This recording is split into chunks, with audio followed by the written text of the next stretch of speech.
May 1945. An American checkpoint in Germany. A German soldier was stopped. Searched. The American guard found a weapon. Standard. Expected.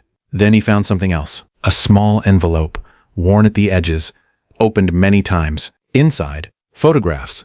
38 of them. The guard looked at the first photo. An American soldier. Young.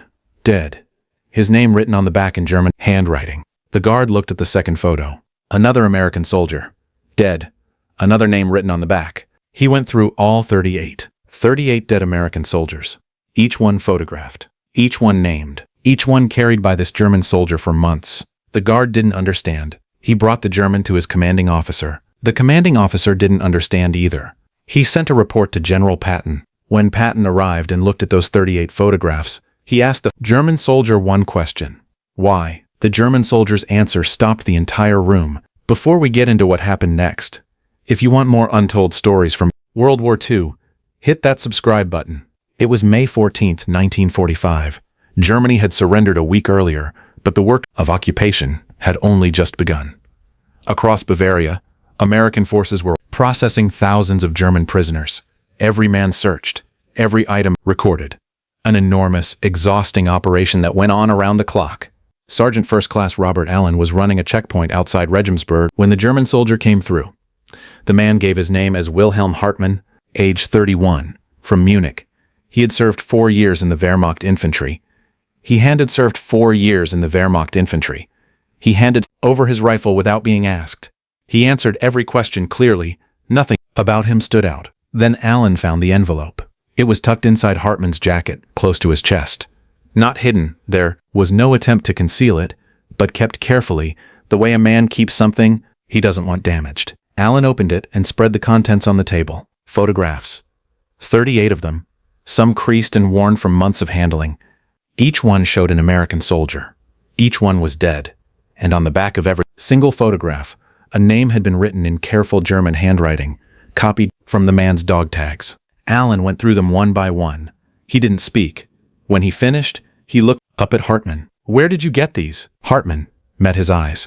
"I took them myself. From the battlefield." Allen reported it immediately to his commanding officer, Lieutenant Colonel James Crawford.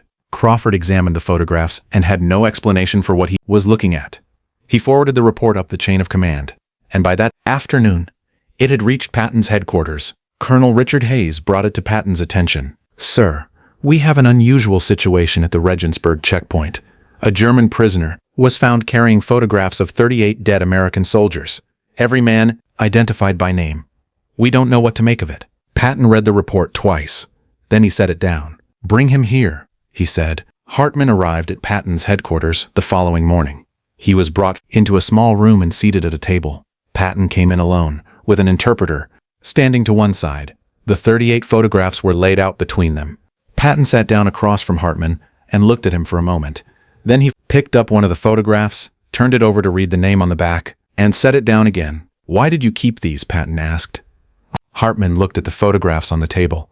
He had clearly thought about this question before, or perhaps he had never needed to think about it at all, because the answer had always been simple to him. He told Patton what had happened. In October of 1944, Hartmann's unit had fought a brutal engagement near the German border.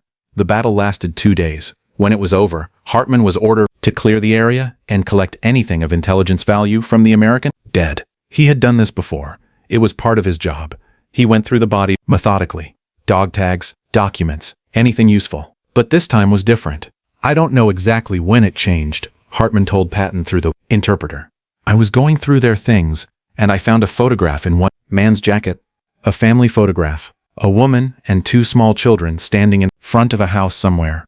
And I thought, she doesn't know yet. She's somewhere in America right now, and she doesn't know." He had kept the photograph. Then he moved to the next man and found another photograph. A young woman, probably a wife or girlfriend, standing on a beach. He kept that one too. By the time he finished, he had collected 38 photographs and copied 38 names from dog tags onto the backs of whatever paper he could find.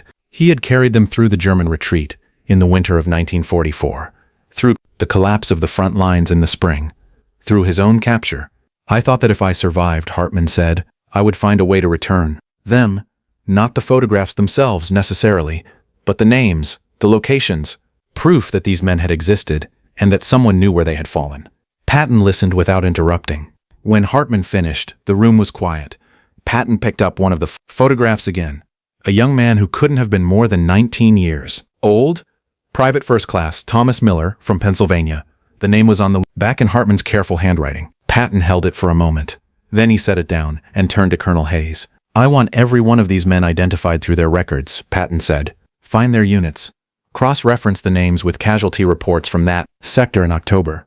Then contact their families." "Yes, sir. All 38. "Understood." Patton looked at Hartman one last time. The German was watching him, waiting. "You carried these for 8 months," Patton said. It wasn't a question. "Yes," Hartman said. Patton nodded once. "Process him through standard prisoner procedure," he told Hayes. Then he walked out. The identification work took 3 weeks. Military records from the October 1944 engagements near the German border were cross-referenced against the names Hartman had written. All 38 men were identified. 38 families were contacted. For many of them, it was the first definitive word they had received. Some had been listed as missing in action for months. Now they had confirmation. They had a location. Private Thomas Miller's mother, Eleanor, received a letter from the army in June of 1945. Her son had been found. A German soldier had written his name down on a piece of paper 8 months ago and carried it across a continent so that someone would know. She kept that letter until she died. Hartman was held as a prisoner of war until his release in 1946. He returned to Munich and eventually found work as a school teacher. Over the following years, he made his own effort to contact the families of the soldiers he had carried. He managed to reach 11 of them directly, writing letters in broken English that he taught himself after the war. Most of them wrote back. Patton never mentioned the incident publicly, but Colonel Hayes, who was present that morning, recalled what Patton said to him later that same day. "He told me, those photographs were the only honest thing I've seen since we crossed into Germany. A man in the middle of a war stopped and thought about someone else's mother. That's worth something." Years after the war, a historian researching American occupation records came across the file. He tracked down 2 of Hartman's original letters to American families. In one of them, written in 1951, Hartman explained simply why he had done it. "They were soldiers, as I was a soldier. They died, as many of my friends died. I did not think it was right that no one should know their names." Would you have done what Hartman did?